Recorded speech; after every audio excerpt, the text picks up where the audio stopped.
So, good afternoon to everyone, and welcome to the eighth edition of the SEG Virtual Student Conference. I am Filippo. I'm a member of the student committee and one of the organizers of the event, as well as the chair of two session. Like you, a few years ago, I participated in the Virtual Student Conference. Maybe during the second edition, I think, when I was a master student. I assure you that this event is a significant opportunity for you. Since for me it was a kind of training that prepared me for future conference as PhD student, for example. So good luck to everyone. And additionally, we are happy to have representation from some of the most important departments of Europe, and I hope that some of you eventually become part of this committee for this event, as well as leaders of your student chapters. Briefly, let me explain how the event is built. There will be 3 different sessions. In total, we have 7 contributions. Each presentation will last 10 minutes, followed by a time for the question at the end of each session. And after the event, there will be 10 minutes of break, after which the winner will be announced. I hope. Now I will hand over to Catherine for a brief welcome before to start with the session. Hi, thank you, Filippo. So I'm Catherine Truffert. Actually, I am one of the board member of the SEG, and I was a former chair of the near surface technical section as well. I can say that I'm very happy to introduce this virtual conference, and it's very important for SEG. It's important for you as well as a beginner, so as a professional, young professional, and student for sure, because we have all to begin. So starting point is to study, and it's very nice to see new faces, but also so the creativity you have. So when I went through so the presentation you will do today, I'm sure that there will be so many discussion, and I first seen that you are connected with the future, which is very, very important.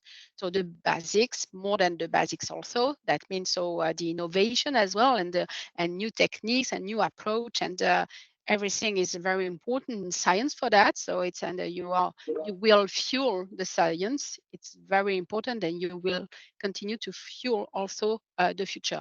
I don't want to say so this is new, this is not new, but for sure, so very hot topic, I will say so. CO2 storage, the near surface are so topics in order to live in the future in a better Earth, I will say. So we will face some difficulty with the climate change. We as people from everywhere except probably some part of the US. We know that already. I don't know, but it's very important that you pick up and you will present this kind of topic, as well as the energy, as geothermal energy, which is very important in geoscience. So everything I've seen in your program is very important for the future. It's why I say that you are important for the SEG. So I hope you will have a very, very good conference. I won't be able to listen to all of you, because I'm sorry for that, but my schedule is packed already. But really, you can individually, so just contact me via LinkedIn or even via email. As soon as you do have a question, so even for the future and for your own I should say parcours. So it's very important. So, and your pathway for the future. Okay, so good chance for you, and good luck. And yes, I wish you to continue, and I hope you to meet some of you somewhere in the world, and even at Image 2024 if you will be attending this conference. Thank you. Thank you, Catherine. So I think that we can start with the first session, machine learning. The first speaker is Oriana Venturi. The title of the talk is Supervised Machine Learning Techniques for Classification of Lithophases from Well Logs. So are you ready, Oriana? Yes. Share your screen, please. Okay, you can start. Good luck.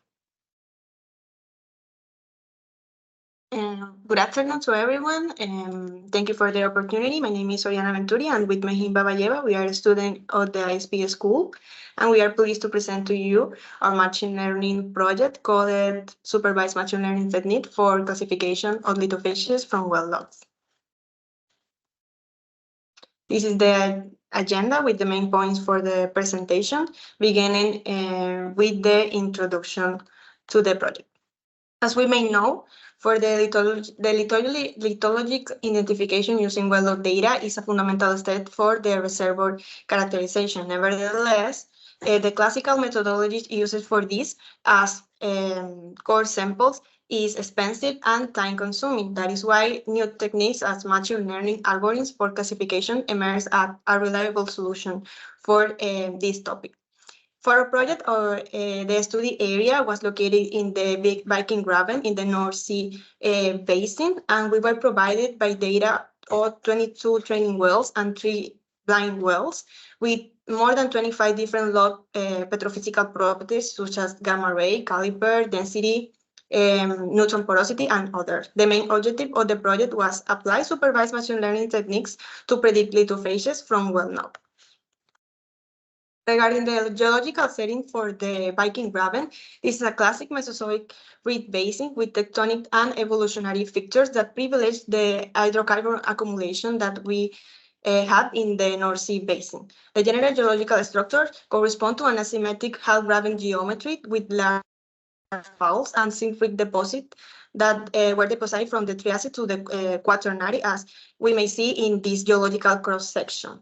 The well that we have in the data had been previously categorized among 11 electrophases from shale to sandstone, limestone, and others. And as we may see in the histogram, the more occurrence of phases was in shales and sandstones. Some basic concepts that we may know for understand our project is first, what is a lithophase? It's a combination of rock properties that has a geological meaning because are related with the deposition environment and different geological processes. So the lithophase classification consists in assigning a rock type or phases based on petrophysical properties or answer of log or logs. The classification correspond to a supervised learning approach to categorize attributes, and in this case are categorical as the lithophases. For our project, the input data correspond with petrophysical log properties, and the target variable, as said before, was a categorical variable, in this case, the lithophases. And as we may see in the images, we had the expected result for this project, that is the different log properties that we use to predict our lithophases. For this, we use 4 models that correspond to the support vector machine. That is a model that classifies using an hyperplane as different between classes. The kinetic neighbor that classifies based on similarity and using distance factor. Classifying to the closest neighbor, the random forest, that is an example learning method that uses multiple decision trees, and in last place, a multi-layer perceptron, that is one of the feed-forward neural network more used, and this consists in classifying using the optimal connection waves with the minimal estimated difference with the desired output. The methodology for this project consists in a project workflow that was mainly performed in Python and has 8 main stages, beginning with the data visualization, followed by the data exploration, the feature selection, and data conditioning that correspond to the data management stages. Then we developed the models. We did the hyperparameter tuning. Finally, we implement that models and analyze the results for the conclusion. Regarding the data management, beginning with the data visualization, we plot all the well plots and we observe the distribution of the properties and the phases using histograms. For the data exploration to see how these properties were related, we use pair plots and traffic light tables to check the data availability, and we perform the outliers management in the data. For the feature selection, we began to look for the lithology-related properties using correlation matrix and selected the properties that are not redundant between themselves. And finally, for data conditioning, we deal with the missing values, removing these spaces, and we perform the standardization of the data to finally split the data in 80% of training data and 20% of test data for the training of the models. Now for the model training, as I said before, the model training were 4, and we performed the hyperparameter tuning based on semi-automatic search techniques as with search and random search. We performed the assessment of the models using confusion matrix to analyze the misclassification between the 11 classes of electrophases and different metrics that we are going to talk later. Finally, the results were analyzed with the objective of the generalization of the models and to avoid the overfitting. Yes, for the second part of our project, apart from the confusion matrices, we have also analyzed different parameters of the model, such as Jacquard index, which is the similarity between prediction and Oriana, actual can you values. close the phone? Precision is accuracy and proportion of the true positives, and also recall, which is the ratio of true positive over the sum of true positive and false negatives, and additionally F1 score, which is the combined value of precision and recall into one single value. Apart from all these metrics, we have also analyzed the learning curves of our models. In the picture, you can see the learning curves results of our multi-layer perceptron model. For the learning curves, it was possible to plot different properties, and here we are observing the accuracy score of our model. As you can see, as we are increasing the number of training samples, the accuracy score of our model is also increasing in the plot, which means that our model is learning much better in each addition of the samples. For the another performance assessment that we did was plotting the loss curves for the loss function. For loss function, it quantifies the difference between the predicted output of the model and the actual target output. The goal here was to minimize this loss function for our model. And as you can see in the plotted graph, as our iteration of the samples is increasing, the loss function of our model is decreasing, which is a good sample and which is the typical behavior of a successful performing model. Then we successfully implemented this trained model to our blind data to predict the phases. As you can see, in order to assess the performance, we have plotted all the F1s. We have analyzed all the F1 score of each model, and we tried to see which model was performing better. For this, we have also plotted the phases profile of each model alongside with the correct phases. In this phases profile, we can see that most of the phases are classified correctly, but we have, nevertheless, we have some misclassifications of some phases. And for our project, in order to choose the best model, we have decided to further analyze the 2 best performing models, which were random forest and multi-layer perceptron. In order to choose the best model of our project, we decided to further analyze these two models, and we have plotted the histogram of the phases that has been identified by each model. For random forest, even though it was giving us the best F1 score in the metrics, when we plotted the phases, electrophases in the histogram, we have observed that random forest only manages to identify 9 phases out of 11 available phases.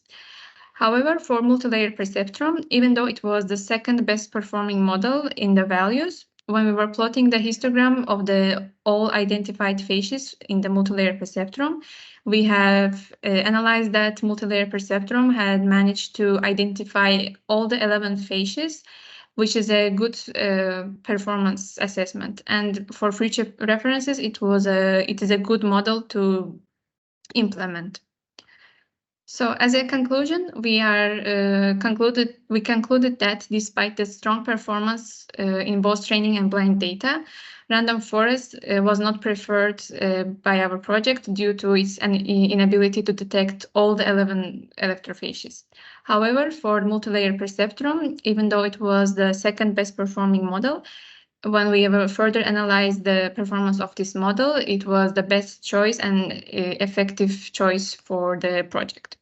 For the future recommendations, we are hoping to implement other lithology-related logs, such as PEF log data, where we have data availability. Unfortunately, in this project, we had very minimal PEF log data available, so it was not beneficial for us to implement this log data into the model.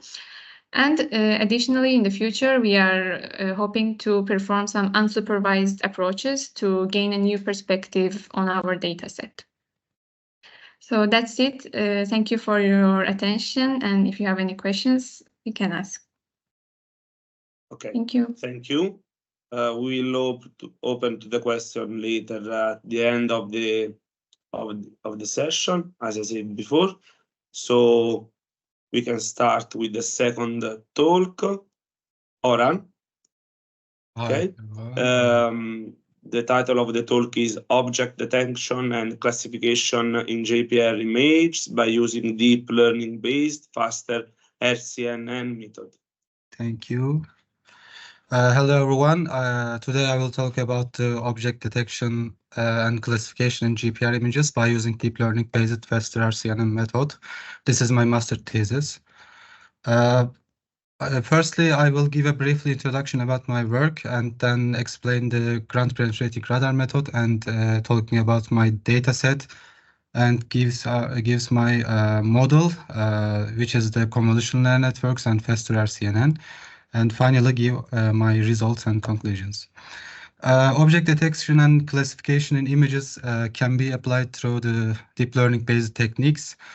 Thanks to the advancement in technology, the computational costs have been reduced, enabling the utilization of the deep learning-based object detection algorithms like Faster RCNN across the various disciplines like military, autonomous vehicle technologies, fire detection, medical, or geophysics.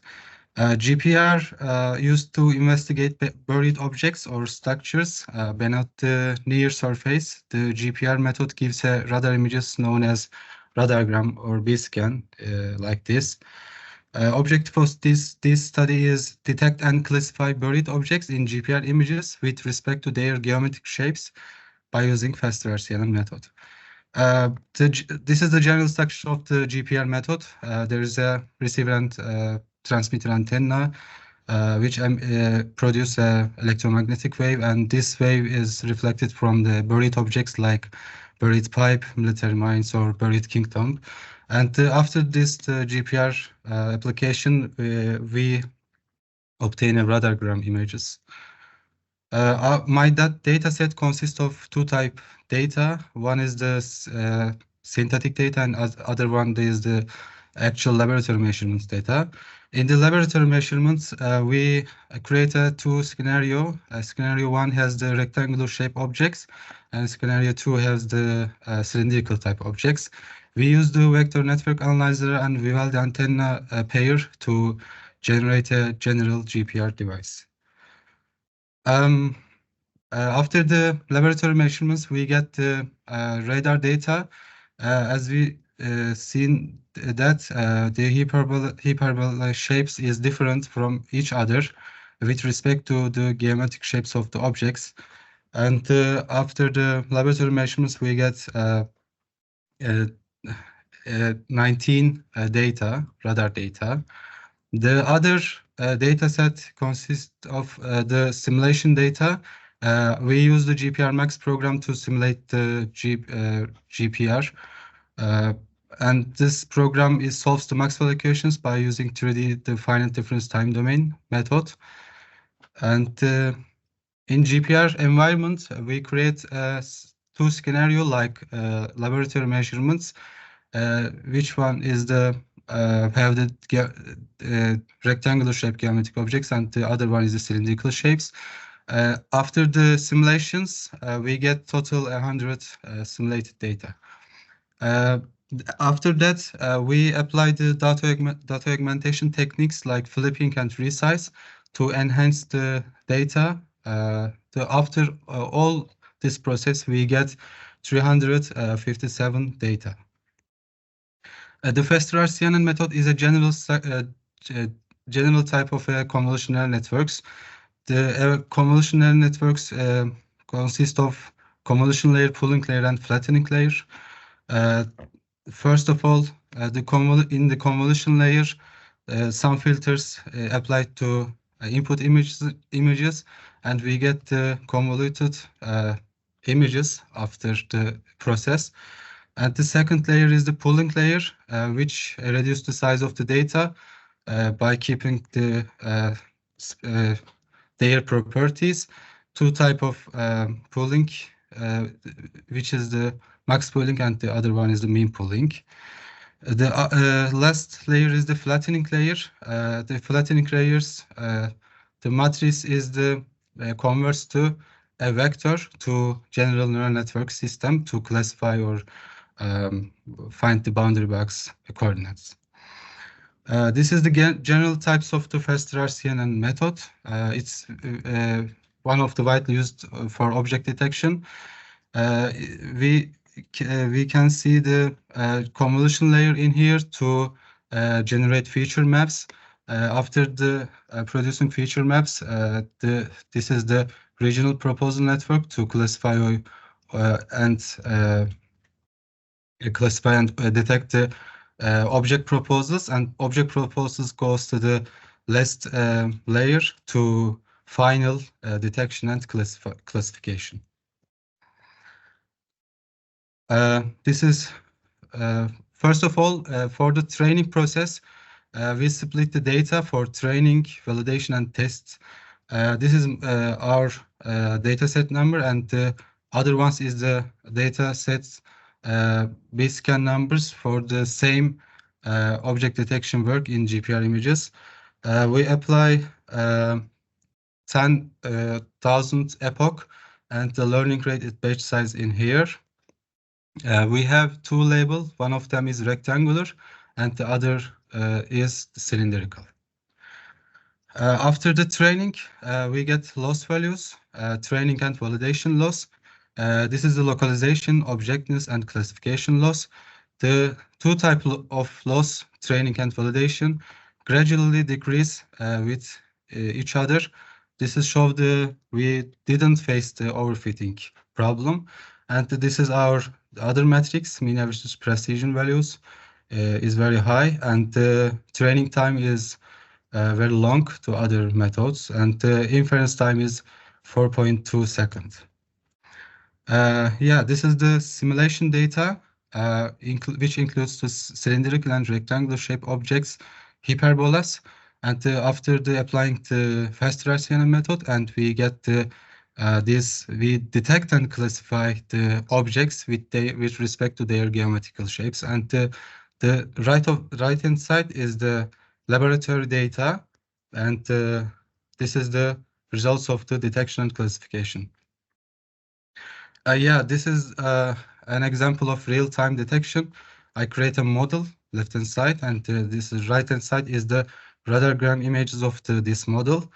I start this simulation, and this type of hyperbolas, like from the cylindrical type, and this type is hyperbola is rectangular type. Detection and classification occurs in real time in this example, and the other one is detected and classified with respect to their geometrical shapes. This is their accuracy number. Yeah, faster RCNN method for object detection in GPR images gives successful results. This method can be used in studies where the detection and geometry of objects in GPR data are important.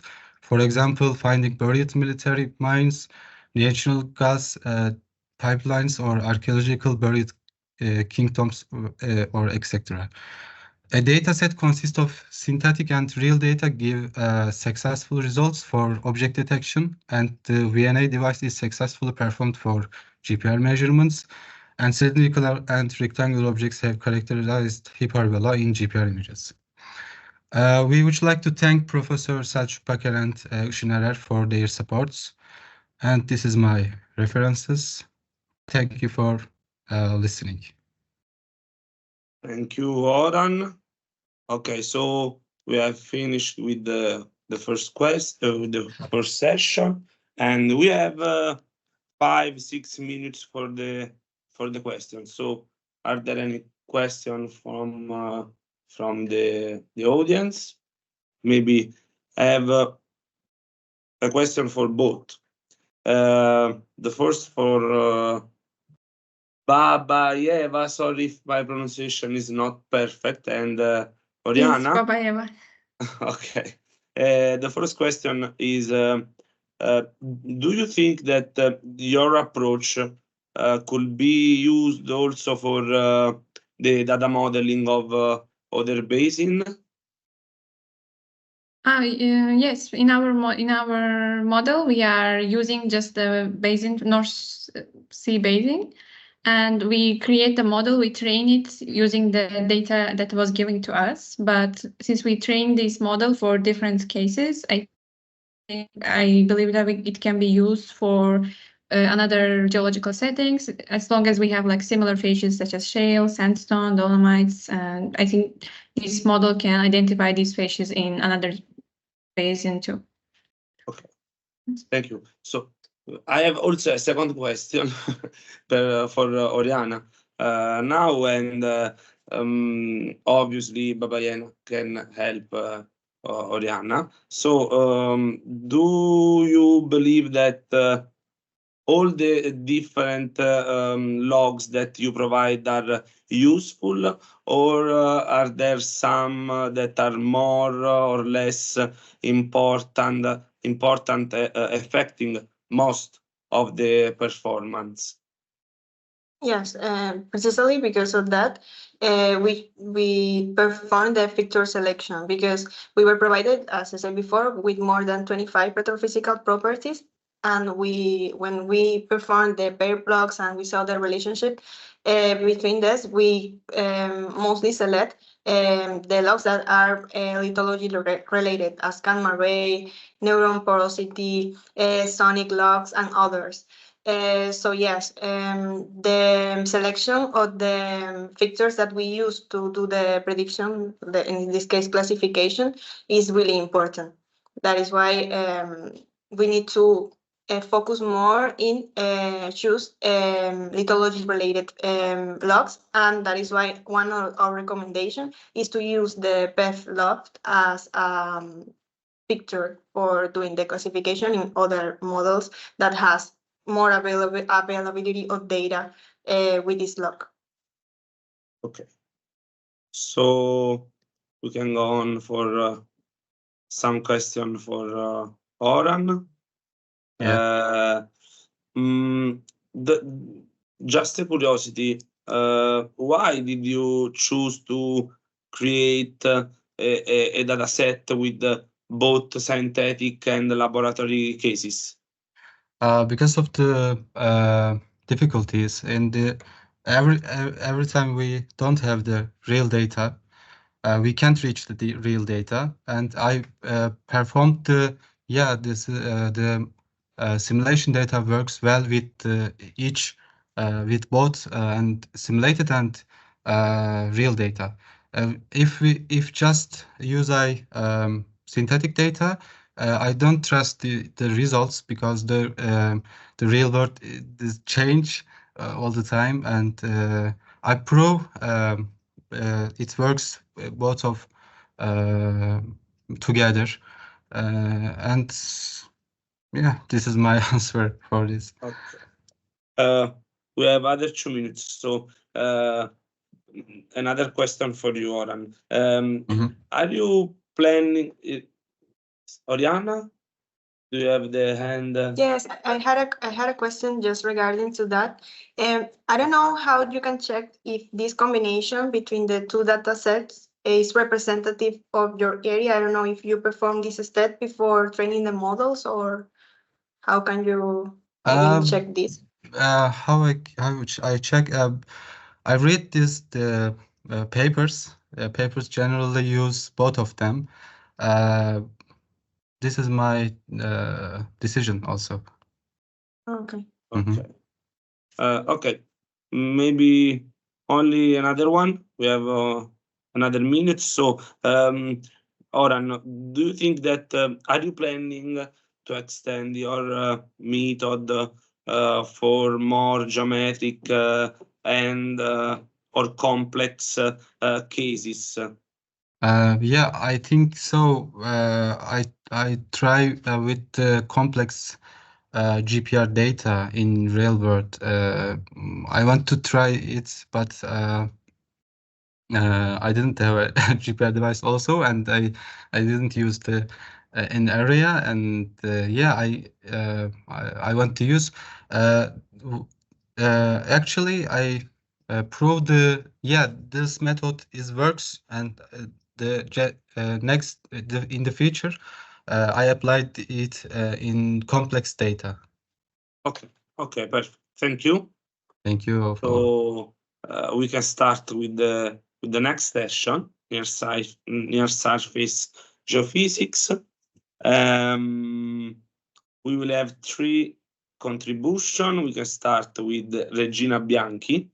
The title of the talk is Long-Term ERT Monitoring of a Critical Slope to Help Observing Rainfall Triggered Instabilities. So please, Regina, share your screen. Okay. Okay. Okay, you can start. Good luck. Okay. Hello everyone. My name is Regina Bianchi, and I am a PhD student at Politecnico di Milano, and I am doing my PhD thesis on geophysics, which was also my master thesis degree argument. And as I can show you, my project is about long-term geophysical monitoring through electrical resistivity tomography, which is a resistivity imaging technique that is broadly used in case of hydrogeological risk sites, like monitoring landslides or sites where piezometric levels can influence and trigger some possible instabilities, since resistivity is highly dependent on soil water content. So this is a kind of application of ERT technologies. The study site I am showing you is located in central Italy and is a slope above a high-speed railway gallery, which you can see in this image here. And this site was monitored for about 1.5 years using a customized ERT system made of 48 stainless steel plate electrodes with an individual spacing of 3 meters that are connected by anti-rodent cables and are also posed in a 0.4 meters deep trench. The system also includes a meteorological station powered by a solar panel and including a rain gauge and 3 temperature sensors, one for the air, one for the soil, posed at 1.5 meter depth, and one inside the box with all the electronics of the instrumentation to monitor eventual overheating of the instrumentation. 2 acquisitions per day were acquired, one at 1 a.m. and one at 1 p.m., so one during night and one during day. And all the acquired data are streamed to a cloud platform where they can be accessed and downloaded for further processing. Inside, there are also 5 piezometers that were posed in the stratigraphic boreholes that were drilled when the stratigraphy was defined. Well, as I said, 1.5 years of data were acquired and processed. The analysis included first data quality assessment in order to decide whether using the data acquired at night or data acquired at day. But data acquired at night resulted in a better quality because they didn't suffer from the train passage, since no trains were passing during night. And also they didn't suffer from instrumentation overheating, because especially during summer, the hot temperatures made the quality of the data much worse. And so night data were used for further analysis. Namely, the first thing to do was to invert the apparent resistivity data that were acquired in order to obtain the real resistivity data of the site. This site in particular has a very complex geology. It's not uniform material, but has a very strong vertical and horizontal heterogeneities.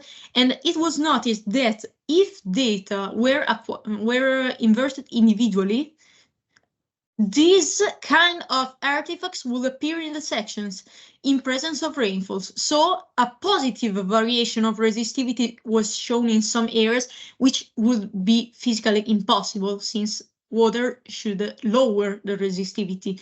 But it was discovered that using a time-lapse algorithm, so using a series of data, prevents from this effect. After inversion, the data were also considered for a temperature correction, since the long-term monitoring possibly involves some effects from soil temperature that varies from season to season, and this can affect the soil down to some meters of depth.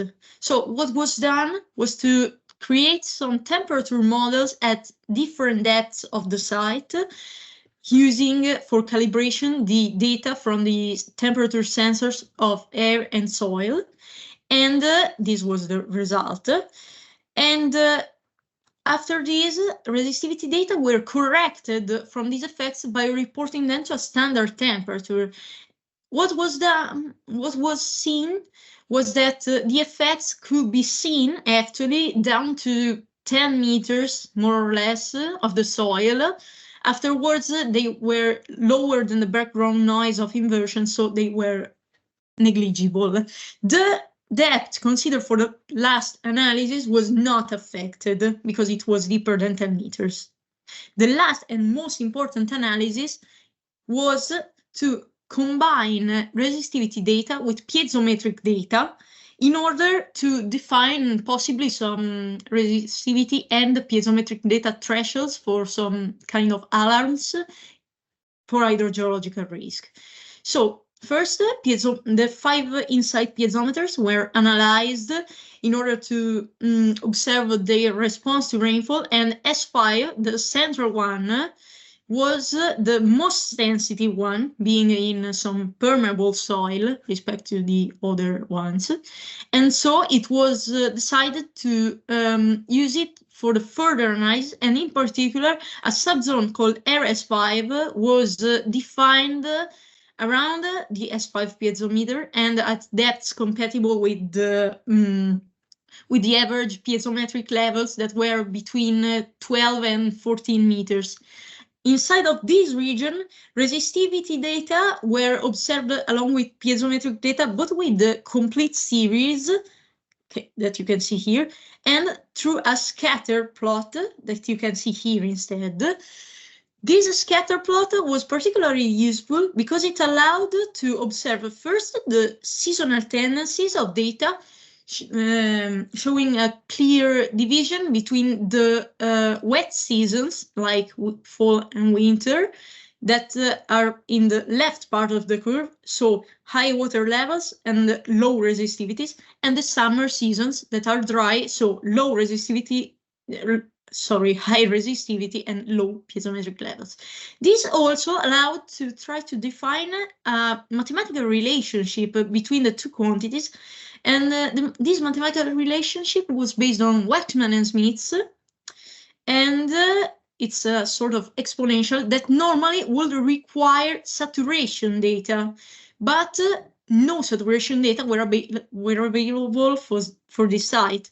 So piezometric data were used as a proxy. This is kind of an improper application, but it worked because piezometric data showed anyway a correspondence of about 80% from fitting to data, and also there is a good correspondence between the threshold, the combined threshold of 13.6 meters of water level and 960 ohm meters of resistivity.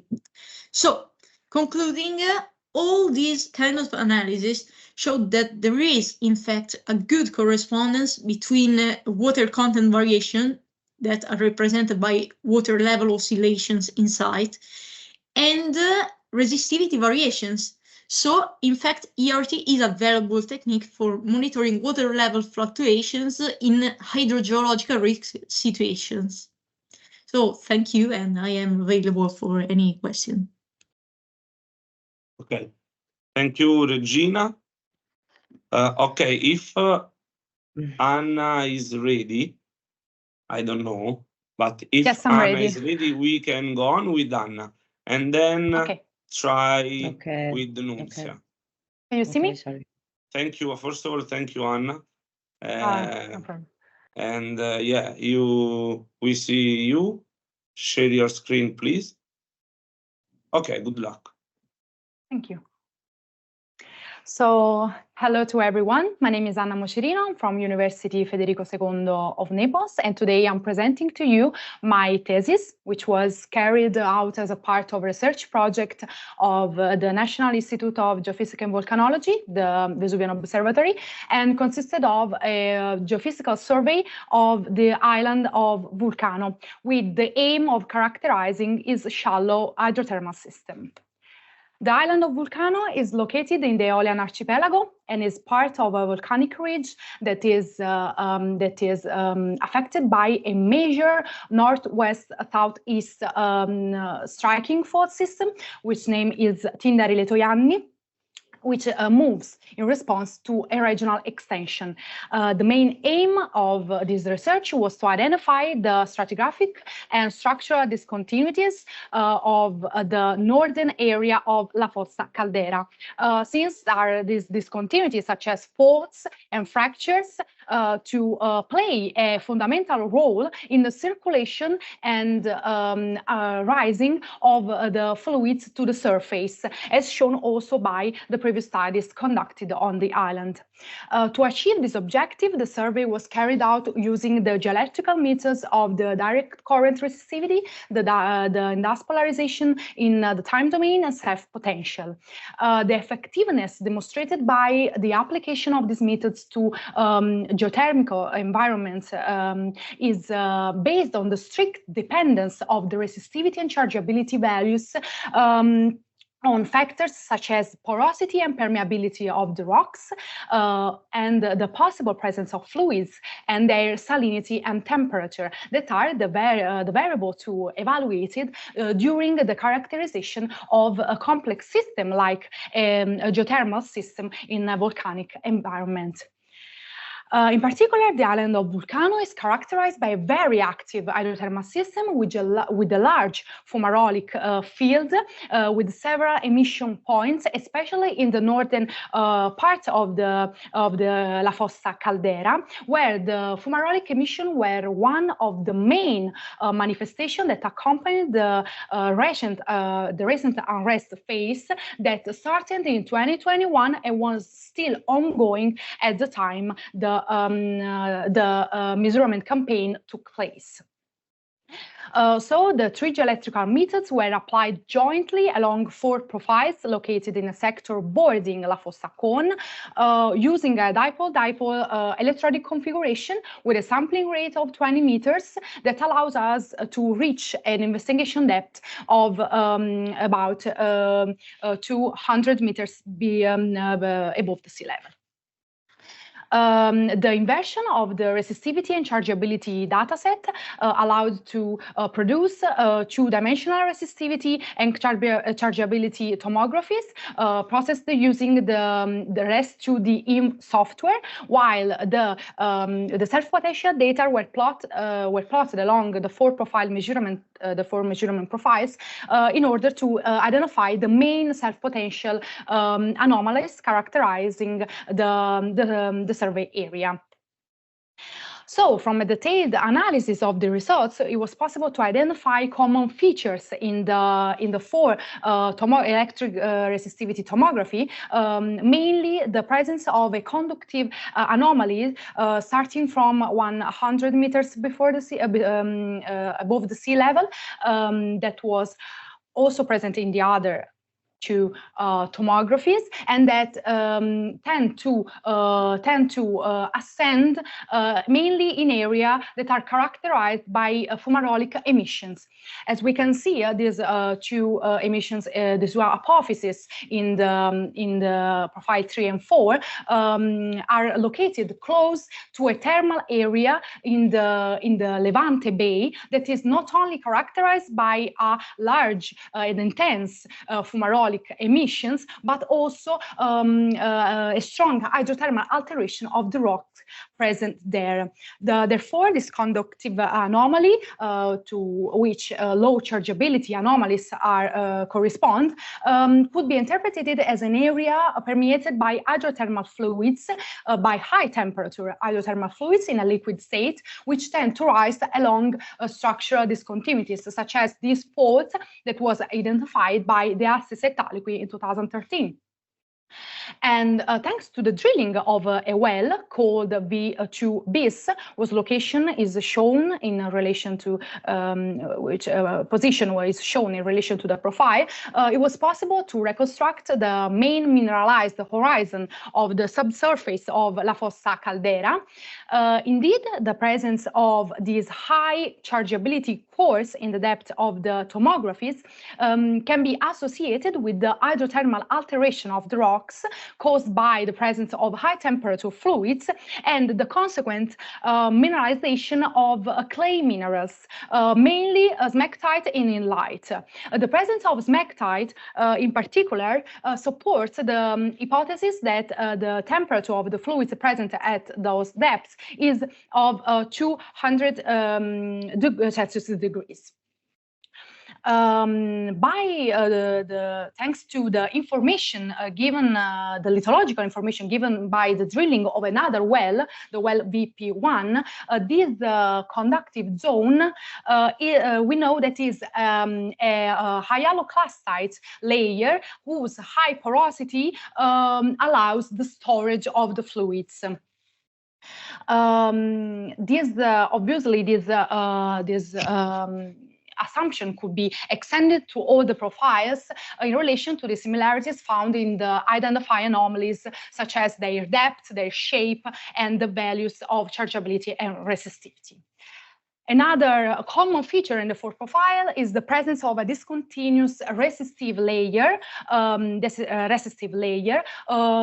which, given the stratigraphic information of the drilling of the well VP1, can be associated to a lava horizon, whose discontinuities can be related to structural features, so faults and fracture. And the fractured zone will therefore provide a preferential pathway for the ascent of the absent of the fluids.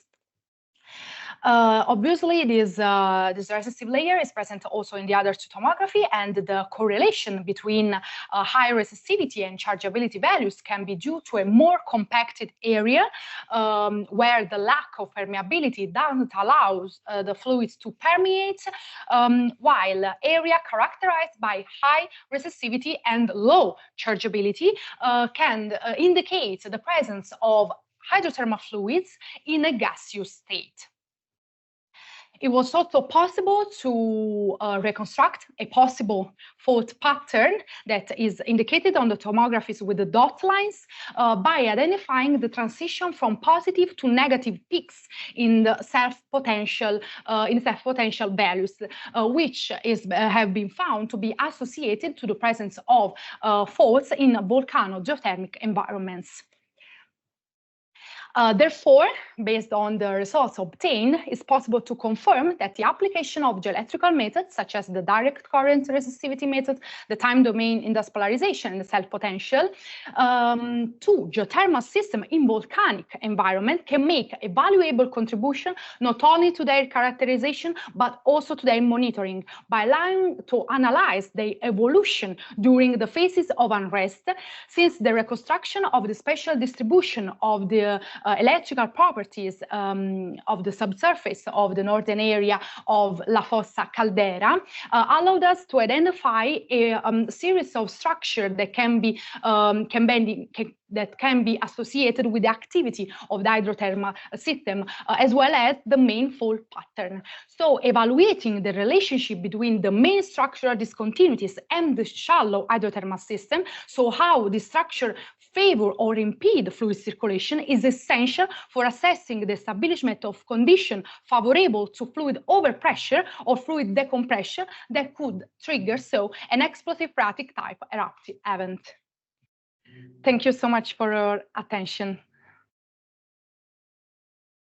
Okay, thank you, Anna. And sorry if before the presentation I didn't present and read the title of your talk. Sorry. No, it's okay, don't worry, I understand. Okay, now I don't know if Nunzia is ready. Well, good afternoon to everyone. I'm Nunzia Lucci from the University of Federico II. I'm a master's student in applied geophysics, and today I'm also a member of the SEG student chapter of the Federico II. And today I will present my work about multi-methodological approach for the archaeogeophysics SEG field camp in southern Italy, sensing the past secrets of Pompeii. This work has been done with the collaboration of DISTAR, INGV, Scuola Superiore Meridionale, and Pompeii Archaeological Park. At the slopes of Mount Vesuvius in southern Italy, there's the most famous archaeological park of the world, Pompeii Archaeological Park, that is the revelation of the ancient Roman civilization. The city of Pompeii has been characterized by the centuries by the eruption of the Vesuvius volcano, especially from that one from the 79 before Christ, that with its deposits that were characterized by accretionary lapilli and fine ashes, buried the cities, allowed it to be exceptionally preserved. The geophysical surveys in archaeological areas are the non-invasive ones. For this reason, in this work, I will present GPR, microgravimetry, and magnetometric surveys. The areas investigated in this work are Edificio Umaggia building, Comizio area, and Porta Vesuvio area. The first two has been excavated. The last one has not been excavated yet. Umaggia building is an ancient structure in the center of the Parque Archeologico of Pompeii, and it is the beating heart of the Roman city because of its importance in commercial and social life. Here it has been done GPR and magnetometric investigations covering a surface of about 36 for 16 meters. Comizio area is also located in the center of the Pompeii Archaeological Park near the Forum, and it was a structure dedicated to the politics and social life. In this area, it has been done microgravimetric investigation with an extension of the survey area of about 20 for 16 meters. At last, Porta Vesuvio area has been chosen for the magnetometric investigation thanks to the partially buried structures and with the aim to see how these structures extend within volcanic deposits. The extension of the area is about 66 for 26 meters. It is important to underline and highlight the fact that in a volcanic area, the first problem is the attenuation of the electromagnetic wave. For this reason, in Eumachia building, for the GPR survey, it has been used a 400 megahertz GPR and with a monostatic configuration. It has been chosen a southwest-northeast direction of the acquisition by fixing the start of the acquisition at the southwest summit of the area. For the microgravimetric survey, it has been used the Shintrex Autograv CG5 gravimeter by fixing the start of the acquisition and the base station at the northwest summit of the area. The acquisition has been done with northwest, southwest, northeast direction, and from in the northern sector of the area, there was a 1 meter sampling rate. By modifying it on 2 meter sampling rate in the going southwest. The acquisition has been done reversing the verse of the acquisition because in order to facilitate, in order to take less time of the acquisition. For the magnetometric survey in both in Eumachia building and in Porta Vesuvio area, it has been used the microfabricated atomic magnetometer in the development kit version with a vertical gradient configuration with spacing sensor of 0.25 meters. It has been chosen this configuration in order to have a better identification of the edges of the surfaces. For Eumachia building, in the direction of the acquisition has been chosen the same of the GPR survey in order to have the most reliable results. So from southwest to northeast. And in this case, also in the GPR survey, it has been reversed the profile acquisition, but maintaining always the same direction in order to avoid the heading error and to facilitating the data processing. In Porta Vesuvio area, it has been chosen a direction of acquisition of from northeast to southwest. For the data processing, for the GPR data processing, it has been used the Reflex 2D Quick software, and after the data import, it was defined the geometry of the acquisition. It was then interpolated all the data with markers taken during the acquisition. It was then performed a static correction in order to remove the first waves, and it was done a background removal in order to remove the air between the antenna and the ground. At the end, it was done a depth conversion with the hyperbola method, and it were produced depth slice. For the gravimetric data processing, it has been used the MATLAB software, and after the data import, it was applied a free air correction and a blue air correction in order to have the most reliable data for the interpretation.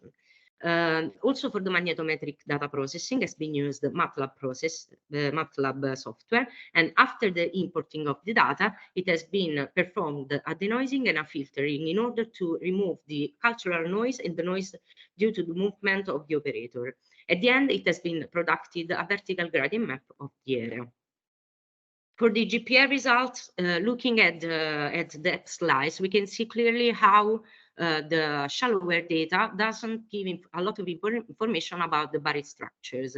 From the depth of about 70 centimeters, we can start to see clearly the variation of the amplitude of the signal up to a depth of about 180 centimeters. And the highest values are reached at a depth of about 140 centimeters.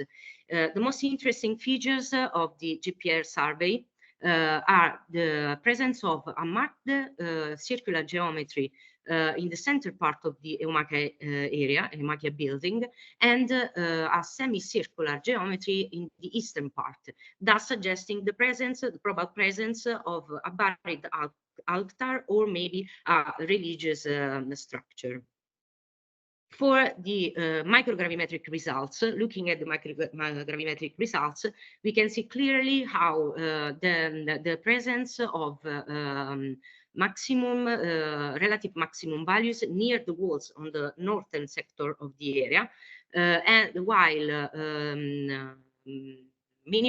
relative minimum values are detected in the southwest sector of the area. It is interesting in the center of the area. There are some high relative highs, just like of about minus 0.1 milligal, that have the orientation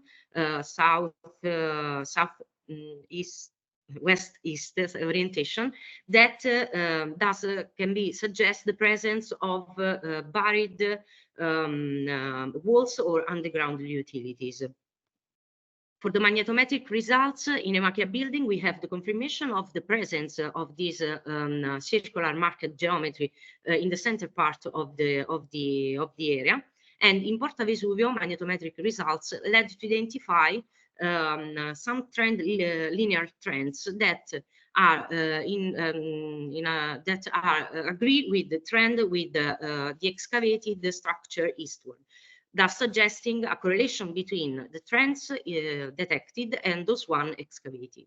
Important to notice is the fact that on the eastern summit of the area, there are high values such as above 30 nanotesla versus square meters that can be correlated to the presence of metallic meshes that cause a sort of noise. In conclusion, the SEG field camp in southern Italy gave the opportunity for students all over the world to learn how to organize an archaeogeophysical survey.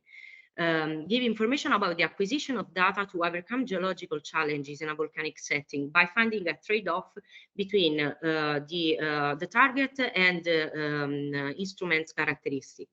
Through the GPR, microgravimetric and magnetic data, it has been possible to identify new features in the archaeological park of Pompeii, opening up the possibility of new surveys, excavation, and discovery of new treasures.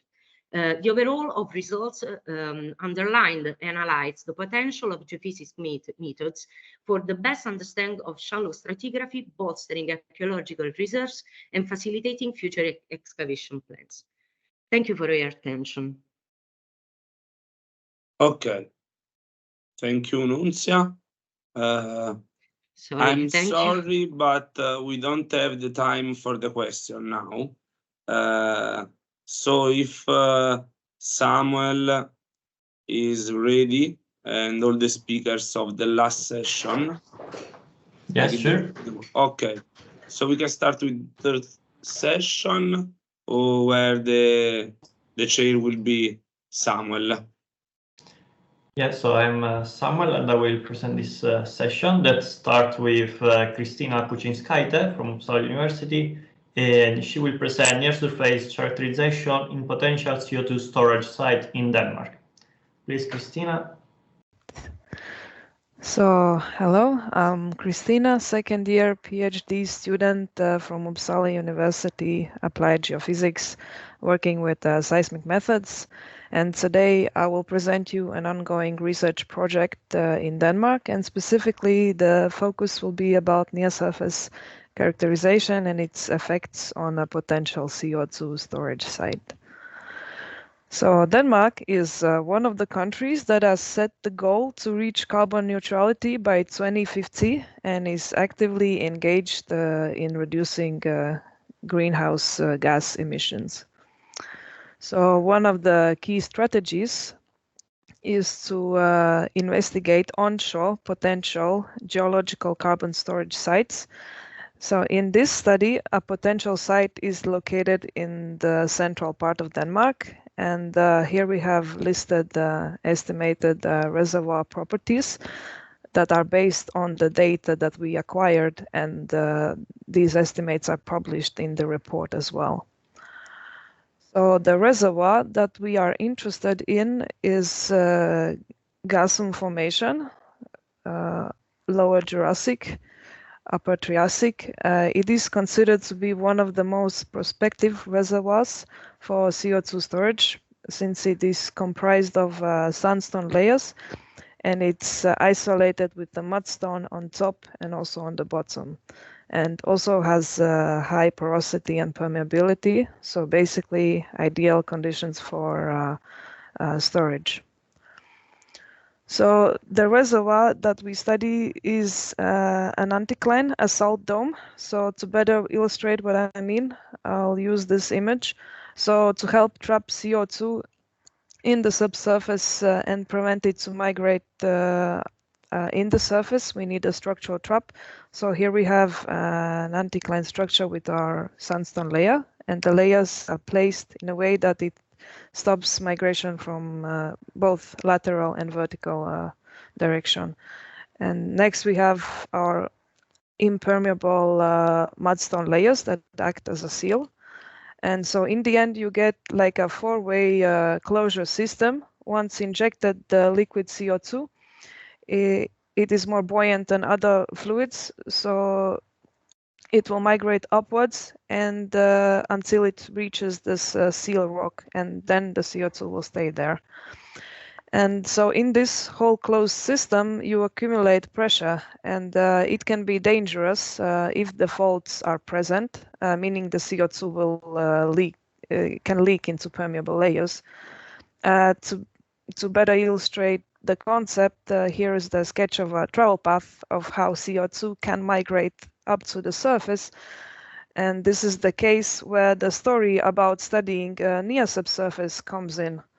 So in our survey, 8 2D seismic lines were acquired with a total of 130 kilometers length over this anticline structure to outline and characterize the prospect area and to investigate near surface structures such as faults and other features that could pose potential risks to the storage operations. And profiles are placed to cover the dome and also to tie with another CO2 storage site. The seismic data was acquired using a dual acquisition setup comprising of 10 meter spaced wireless recorders, one component, and 2 meter spaced microelectromechanical units, 3 components, connected to the moving land streamer you can see on the picture here. The seismic source was generated with the 2 12 tons Weber-sized trucks every 10 meters. So in the end, you have a very densely spaced data with lots of seismic traces. So now I will present you some data examples of a profile P2 that is highlighted in blue, and it covers the whole dome.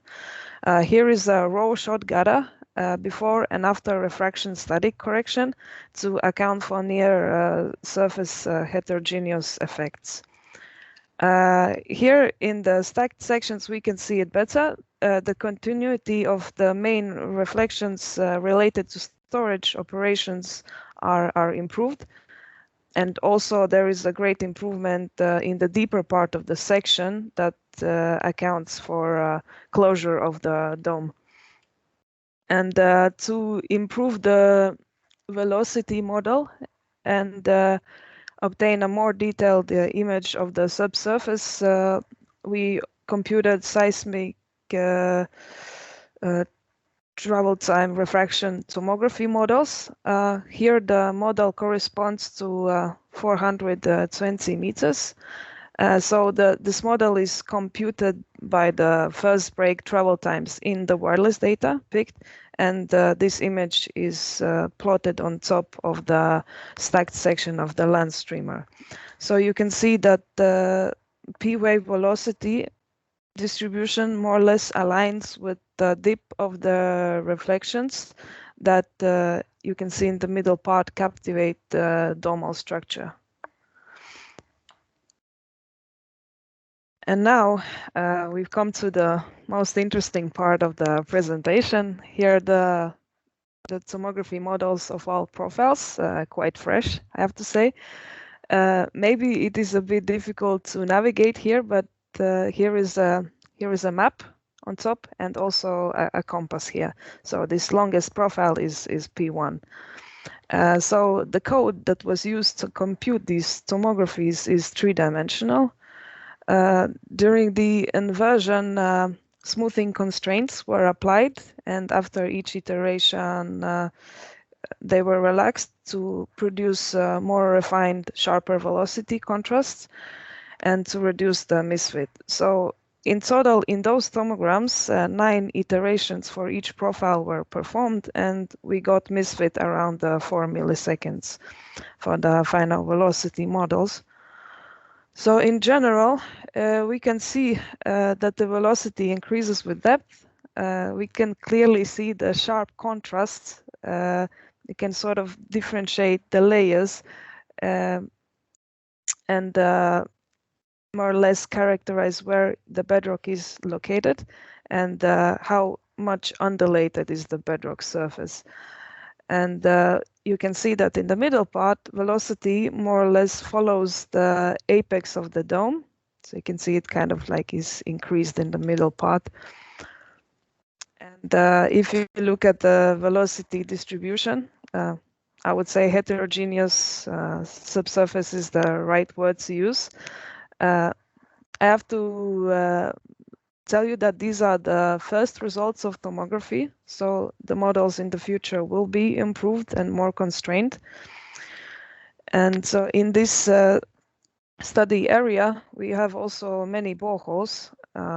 Here in this picture, the columns are just for display purpose vertically exaggerated and also inverted, but this is how the distribution looks like. The majority of boreholes are glaciogenic origin.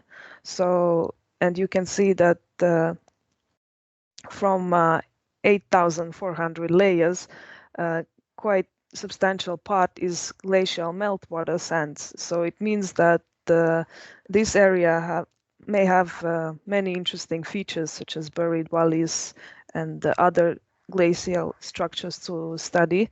And they are estimating those structures is important for estimating a correct velocity model that is related to seismic data processing.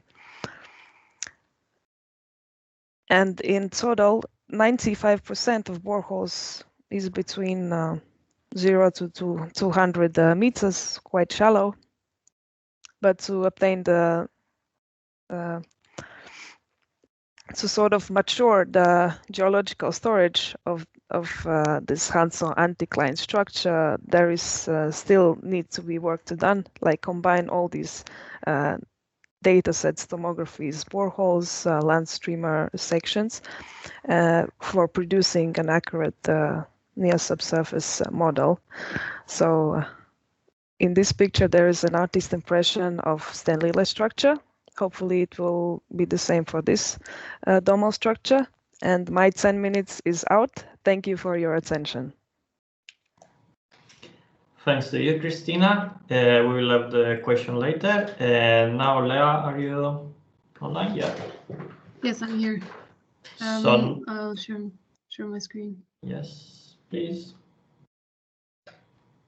So now we'll present Lea Giger, work entitled How Broadband Data Can Improve Near Surface Structure and Fault Imaging Resolution for mineral exploration purposes, a case study from Blotberget, Sweden.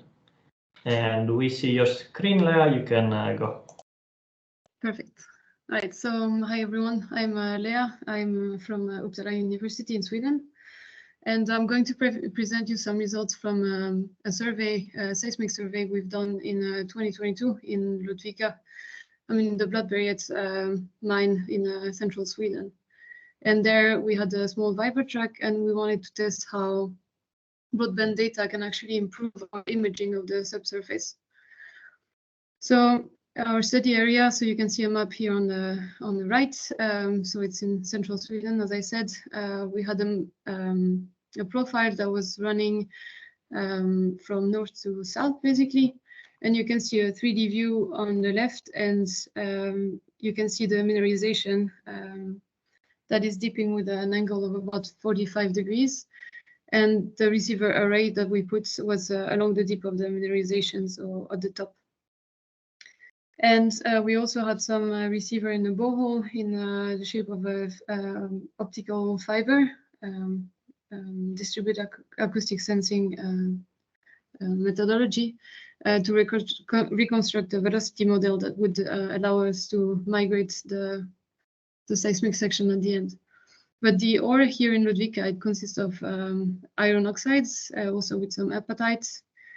And the mine was active until the 70s, but then it was closed down because the worth of the iron just went down. But in the recent years, due to the need of new raw material, they're actually looking to reopen the mine. And a lot of surveys were done also with Uppsala University. So we actually know a lot. We had other 2D surveys, 3D. We had some aeromagnetic data as well. And for example, we have here a geological map. So we're in intrusive and volcanic rock, quite acidic. Yeah, and we really have a wealth of data in the area. We also have some magnetics. So here is the magnetic map, and you can see in red is the high anomaly. So you have the signature of the main mineralization that is dipping down, but you can see also another high in the middle of the profile. So there were 3 questions we wanted to answer with this survey. The first one was to know how the mineralization looks like at depth. Does it continue further down from what we know? And also, is it cut by faults? Because on previous surveys, we could see that there was a cross-cutting reflection with the mineralization. And it was proposed that this reflection was a fault, but is it a fault or not? So that was another question.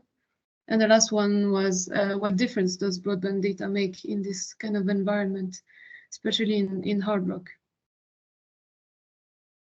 Now you could ask, okay, why is broadband important, and what does broadband mean in the first place? So broadband is just the range of frequencies that you would inject into the ground, and then how much of this energy would then be recorded by the receivers placed along the profile.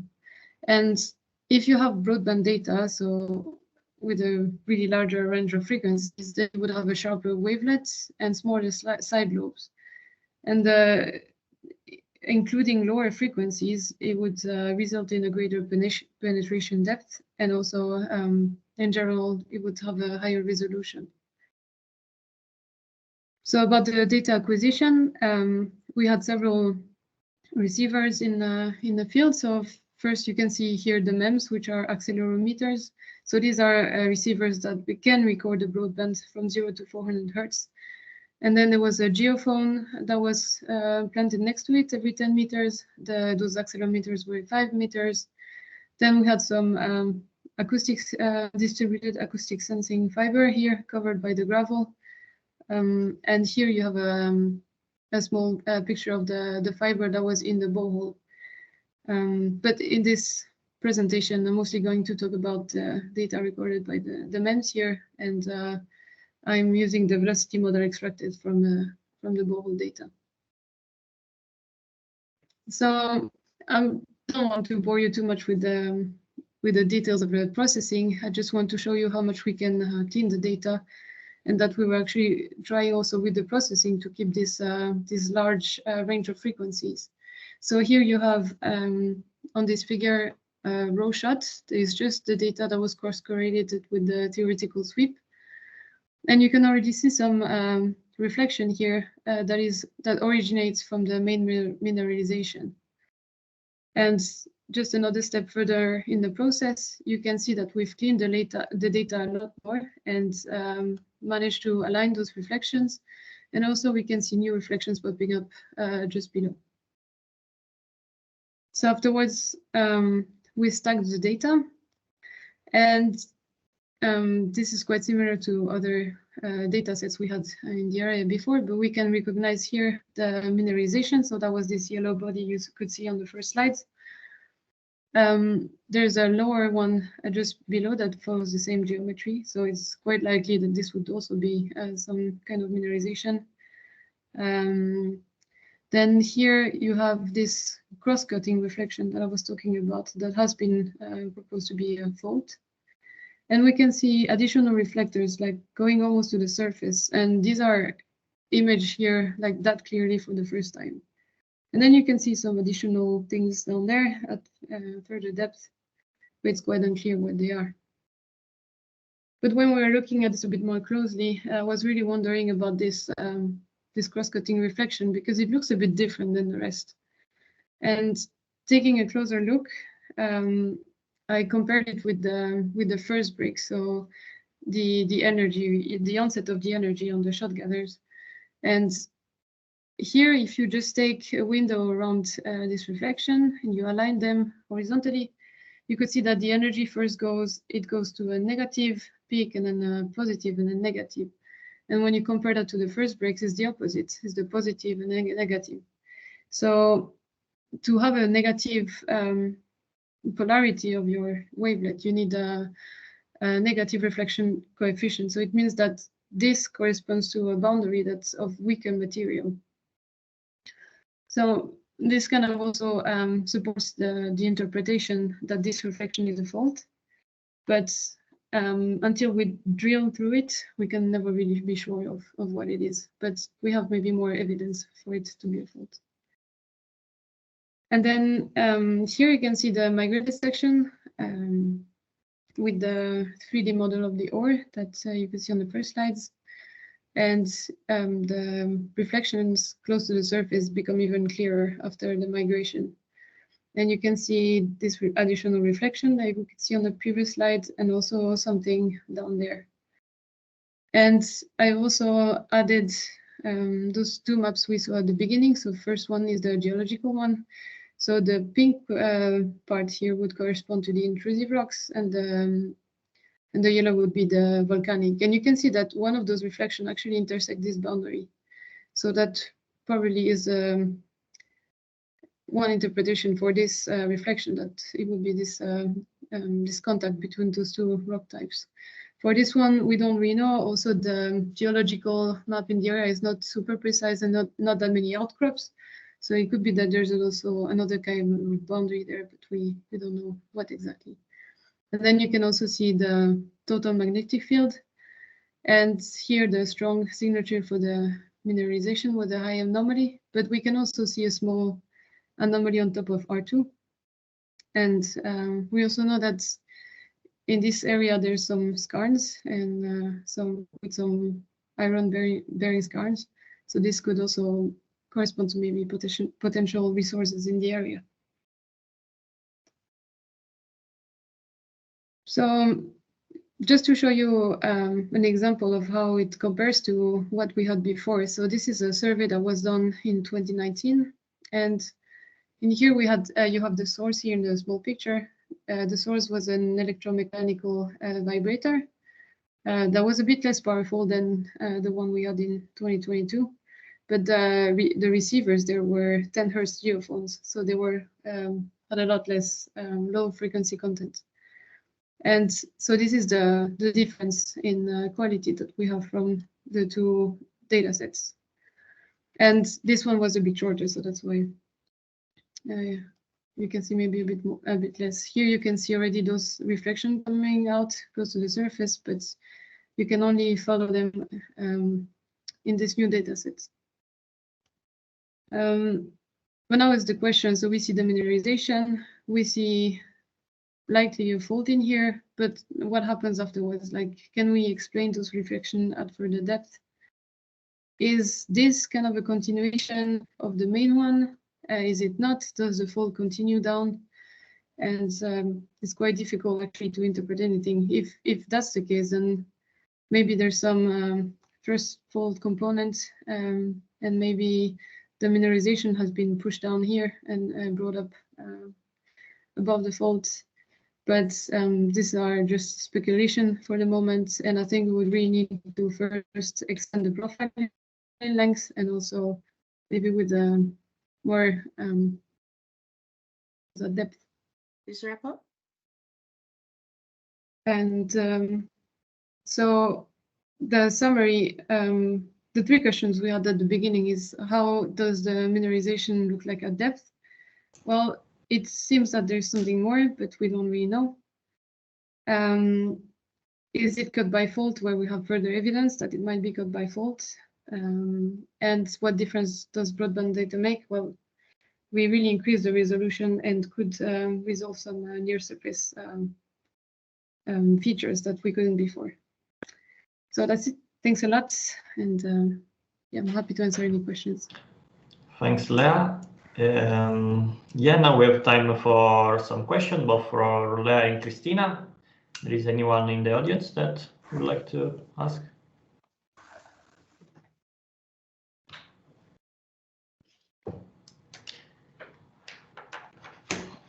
If no one, or if you're still thinking about some question, I have some question for Christina first. Go ahead. So I was wondering, so you said you are using this dual acquisition system. How did this improve it? So why did you need to use the two systems? How did this help you for your tomography and near surface? Okay, so the reason why we use the dual acquisition system, this denser spacing 2 meters, was to reconstruct the with the better resolution near surface structures. To answer how land streamer data contributed to tomography, not at all, because tomography was constructed from the wireless data, because wireless data has longer offsets, meaning that your model penetration depth is much bigger compared to the land streamer. However, land streamer data contributes if you want to combine tomography data set with these near subsurface reflections to define what kind of lithologies you have. I see. So you use the nodal for the refraction imaging and the streamer for the reflection imaging. Exactly. And one more question. This data that you acquire near surface, will it be used only for the CCS project, or do you have any ideas it will be applied in any other field or for other applications? Well, for now, the data set is only for CO2 storage purposes. Yes, this data set, from it there will be some more research done. So maybe using these 3 component data sets, maybe there will be some research articles published. But for now, the data set is used for CO2 storage purposes. Thanks, Christina. Lea, I have also one curiosity from you, if you have an idea on. It looks like so this broadband acquisition is very useful. Do you have any idea why it's not so much used for different acquisition? There is any cons on using this broadband acquisition? Well, I think the limitation for now is that those receivers are still a bit more expensive to acquire than geophones. So it can be like a limiting factor of using them. And if you want to do a longer profile, you really need a lot of them. So I think this is one of the most limiting factor. Amazing. And also, I guess if you the interest is also to record this large range of frequency, but you should also be able to generate them with the source. So depending on what you're using, maybe it might not be that useful to go for those broadband receivers. Mm.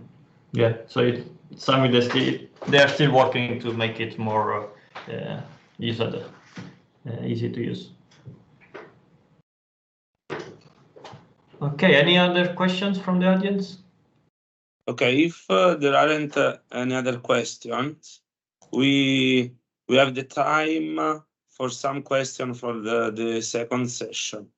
I mean, for Anna, Regina, and Nunzia. Perfect. Are there any questions from the audience for them? I have a question for Regina. Just curiosity. Did you use other geophysical approach for the goal of your work? If not, are you planning to do it or not? I don't know. No, actually, we were focused on ERT monitoring because it is a developing field for this kind of applications of hydrogeological risk monitoring. Actually, we are still working on that site because of its complexity and some things that we are improving in the meanwhile. But yes, we are using just electrical resistivity tomography. Okay. For Anna, I see that you choose a small area of the island. Are you planning to do other measurement in other part of the island, or why did you choose the area that you showed before? Yes, we choose the northern part of the La Fossa Caldera because it's the area where started the unrest in 2021. So it was the area that was mainly affected by fumarolic emissions, by microseismicity, and changes in the chemicals of the degassing. So that's why we choose that area, because as I said, when we did the measurement campaign, it was still ongoing, the unrest of 2021. So we needed to study more that area to evaluate the situation. But of course, also the other caldera that is Il Piano caldera is important for the characterization of the hydrothermal system of the area. But we choose that area because of the unrest that was going on. Okay. Thank you, Anna. The last question for Nunzia. What kind of sources do you think that you found your magnetic and JPR data? Did you discuss with the archaeologists about the anomalies? Yes, for example, in Emakia building, there was this circular geometry, and it was interesting because that area was dedicated to religious functions. So for this reason, for example, in that area, the anomalies can bring us to think that they could be temples, altars, and so on. At the same time, for example, in Porta Vesuvio, the anomalies can bring, the direction of the anomaly can bring us to think that in the underground, probably there's the walls and streets of the unexplored part of the area. For this reason, there's a lot of interest in these two areas, especially in Porta Vesuvio area. Okay. Maybe the last question, it's a common question. I think that your results are important for different reasons. So my question is, how we will start from Regina and we will finish with Nunzia. How your result could impact on the community who live there? I start first. Yeah, Regina, yes. Well, in my case, it's about the possible failure of that slope that would cut out a very important railway in case, as I said, of failure. So constant monitoring and an alert system could possibly avoid a sudden interruption and possibly incidents, because if a train is passing when the failure happens, it could be possibly really bad. But if the railway is stopped before the collapse happens, yes, there will be some problems, but it would not possibly cost human lives. Okay, thank you. Anna? Yes, so the monitoring of a volcanic island, and so the evaluation of the assessing of the establishment of conditions that could be favorable to the that could trigger an explosive event. We're talking about phreatic or phreatomagmatic explosive events is absolutely necessary, and it will absolutely impact on the lives of people that live on Volcano Island, because it could cost human lives, but also just the degassing. If we don't arrive to an explosive event, just all the degassing on the island, and also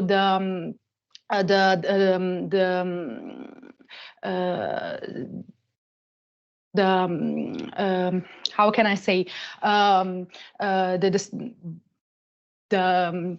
it could, yes, absolutely. Also, the degassing could impact on their lives.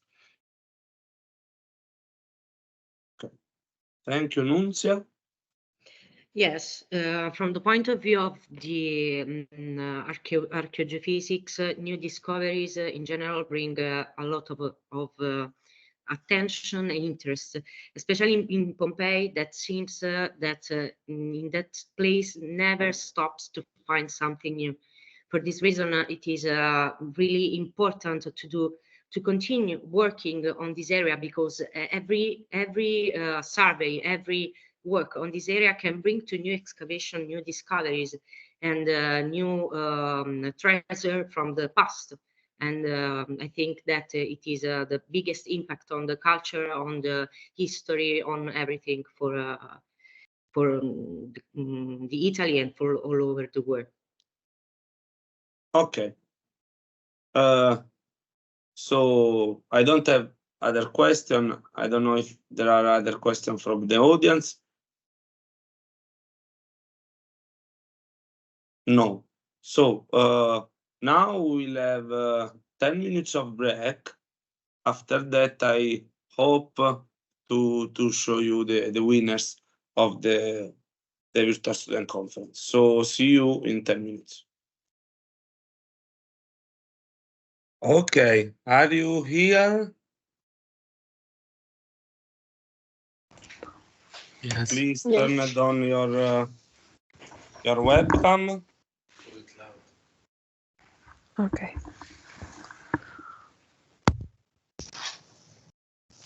So, I will start with the third place that goes to Anna Mocerino with the characterization of the shallow geothermal system of Vulcano Island through geoelectrical methods. Congratulations, Anna. Thank you so much. Then we go on with the second place that goes to Cristina with his presentation, near surface characterization in potential CO2 storage site. Congratulations to Cristina. And we will finish with the first position that goes to Regina. Regina, with her presentation, long-term ERT monitoring of a critical slope to help observing rainfall triggered instabilities. So, congratulations to everyone. Thank you for your time, for your contribution. I hope that you leave this event with your love, and thank you again. And I hope to see you very soon. And please share this type of opportunity with your student chapter, with your scientific community. It's important to continue to organize this type of event between students of around the Europe. Please. And congratulations to everyone again, and have a nice day. Thank you. Thank you. And see you. Thank you. For the winners, I think that you will receive an email from the SEG with the several information. Okay. Okay. Yes, thank you. Okay. Thank you. Thank you again. Have a nice day. Have a nice day. Thank you. Bye. Bye. Bye.